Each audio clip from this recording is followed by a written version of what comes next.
After 5 years of a blissful marriage and the birth of a set of twins, she discovers that the man she has married, loved and played with all these years was the reason she was an orphan.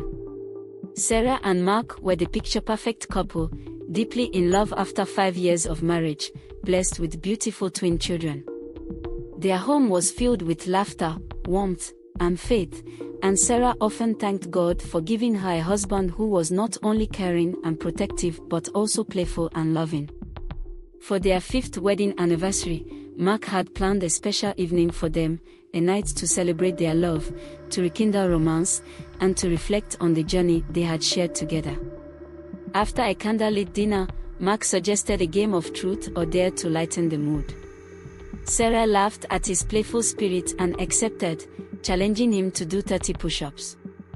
Mark was tall, dark, and effortlessly athletic, and completed the dare with ease, leaving Sarah both amused and impressed. She felt fortunate to have a man like him by her side. When it was her turn, she chose truth, expecting a light-hearted question. But Mark's eyes softened as he asked, "Tell me something you've never told anyone before." For a moment, she hesitated, feeling the weight of his question. It had been years since she thought about that part of her past, and she had never spoken of it with anyone, not even Mark. But their years together had built a bond of trust, and she believed that if she was ever to share her darkest memory, it was with him. Taking a deep breath, Sarah began, "I'll tell you about the worst night of my life." Mark's face grew serious, and he gently took her hand in his, silently encouraging her to continue. "It was Christmas Eve, the year I turned 14, she began, her voice steady but her gaze distant, lost in memory.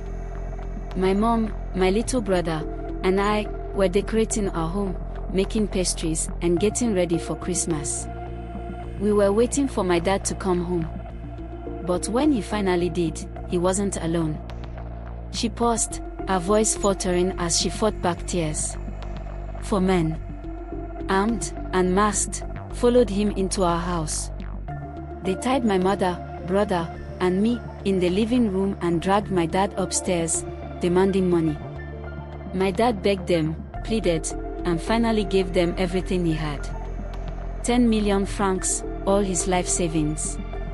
Mark's grip tightened slightly, and she could feel his breath hitch. But she continued, too far into her story now to stop. "They brought him back downstairs, and I remember the way he looked at us. All he wanted was for us to be safe. He begged them, 'Please, I've given you everything. Just let my family go.'" Sarah's voice grew strained as she recalled the horror. For a moment, it seemed like they were going to leave, but then the leader, the man in charge of the gang, looked at me and said, "You look beautiful." "How old are you?" he asked. 14 years, I replied. "You're a big girl," he said. He untied me while my parents cried and begged him. He told me I had a choice, either let him have his way with me, or he would end my father's life. She squeezed her eyes shut, holding back tears. I couldn't watch my father die. So I agreed. I let him, he had his way with me. Right there, in front of my family, I could hear my parents crying uncontrollably while he did that. When he was done, one of the other men tried to come forward to do the same, but my father couldn't take it anymore. He charged towards them. He tried to stop them. A choke sob escaped her as she remembered the sound of the gunshot. They shot him right there, in front of us. Mark's face was ashen, his eyes wide with disbelief, his hands trembling as he held hers. She continued, almost numb now, the memory tumbling out as if by its own force. The gunshot and my scream startled them, and they ran off. The neighbors heard the commotion and called the police, but it was too late. My dad didn't survive. And a few days later, my mom, she was already sick, had a heart attack from the shock. I buried them both, and my little brother and I were sent to live with my aunt. Her voice broke. We had nothing. My aunt was struggling herself. 6 months after my parents' burial, my brother fell sick. We couldn't afford the hospital fees. And due to that, I lost him too. Silence filled the room as Sarah took a shuddering breath, feeling a release but also a strange sense of emptiness. She looked up at Mark, expecting to find sympathy, comfort, and understanding in his eyes. But what she saw instead was a look of shock, fear, and something darker, a strange recognition in his eyes that made her blood run cold. "Sarah," Mark whispered, his voice barely audible, "I need to tell you something." A chill ran down her spine. She frowned, her gaze narrowing as she waited for him to speak. Mark's face crumpled, and he covered his face with his hands as though he could hide the shame he felt. "I was that man," he said, his voice choked with guilt. "I was the leader of that gang." Sarah's entire world shattered. She recoiled, her eyes wide with horror. What are you saying?" Mark sobbed, dropping to his knees before her, looking up at her, with a desperation that she'd never seen before. "I was a different person then. After that night, I left that life. I met a pastor who preached the good news of redemption to me, and I found God. I turned my life around. I spent years trying to atone for my sins, hoping I could find peace, hoping I could become a better man.